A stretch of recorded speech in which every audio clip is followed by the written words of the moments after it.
Through the eyes of NASA. Today, we start with a view off the coast of Oregon from Gulfstream 3 aircraft out of NASA's Armstrong Flight Research Center.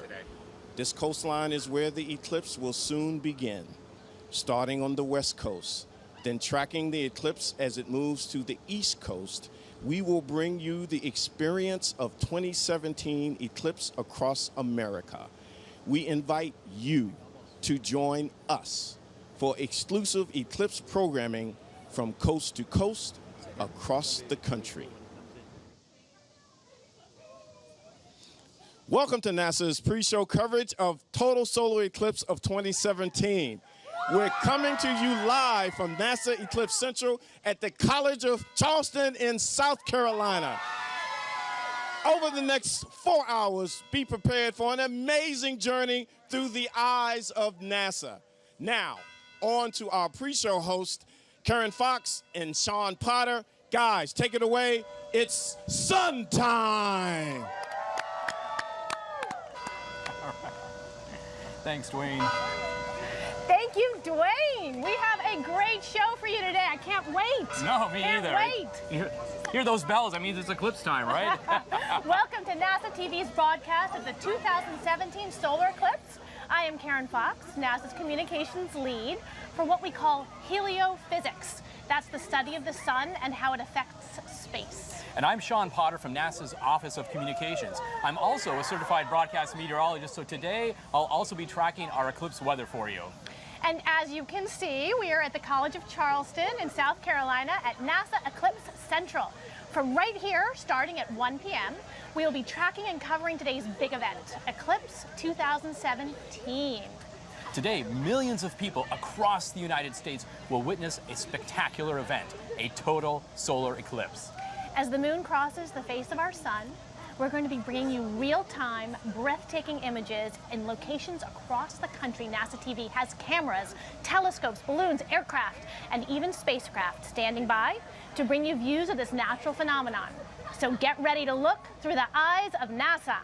Plus, coming up at our 1 p.m. broadcast, we have NASA experts standing by at locations across the country. They're going to be highlighting views of the eclipse and also pointing out how NASA is using the eclipse to study not only the sun, but also our Earth and its atmosphere. Now, all of North America will experience a partial eclipse. That's where the moon blocks only part of the sun. A total solar eclipse is going to sweep across the nation along a 70-mile wide path arching from Oregon to South Carolina. This is called the path of totality, and people along that path are going to experience the glorious sight of a fully eclipsed sun. But first, I want to take just a moment to remind you of some very important eclipse safety tips. First of all, never, ever look directly at the sun. It's not safe for your eyes and could cause damage. It's really important, and we're going to keep sharing safety tips throughout the broadcast.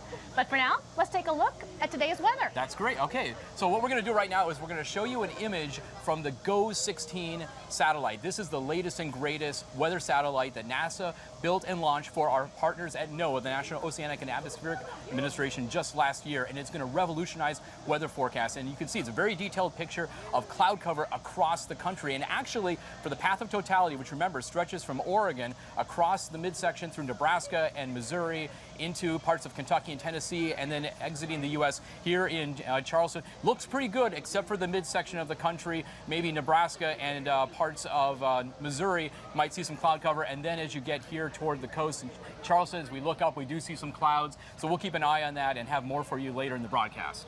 Crossing fingers for weather here.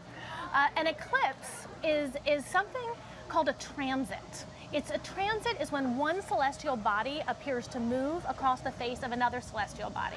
And today, that is our moon moving across the face of the sun. And it's almost time for that transit to begin. 12:05 p.m. Eastern Time, that's 9:05 a.m. Pacific Time, will mark the beginning of the eclipse over U.S. soil. So let's go right now to Salem, Oregon, to hopefully catch a glimpse. There's a large celebration underway, coordinated by the Oregon Museum of Science and Industry. Jesse Carpenter from NASA's Ames Research Center is standing by. The corona is so hot. That's like if you were standing next to a fireplace and as you moved away, it got hotter, which is crazy. But we know that it's from those dynamic magnetic fields that we're seeing here. Okay, I just got word that we haven't started. Okay. Okay, I guess we're going from the top. All right, thank you to Ames.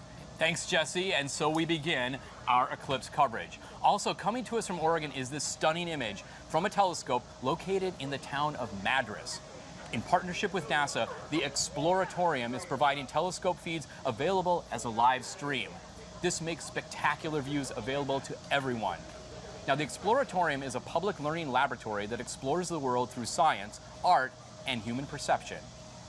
So let's talk a little more about that science and what it is that we're actually going to be learning today. A lot of people think that space is completely empty, right? Yeah, a lot of people. And it's not quite true. We actually live in the extended atmosphere of an active star. Heliophysics is the study of our star, the sun, and its effects on space. So the sun sends out solar material, and it helps drive this constantly writhing magnetic system throughout space. And this system surrounds Earth and the planets and extends far out into the solar system. So NASA studies this system not only to help us understand more about our place in the universe, but it also helps protect our technology and astronauts in space.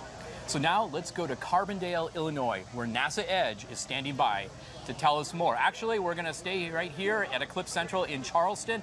So Karen, I'm going to hand it back over to you. So this is a good time to take another moment to talk about safety. Now, first and foremost, never look directly at the sun. It's not safe, and it can cause damage. But there are lots of ways to safely view the eclipse without looking directly at the sun.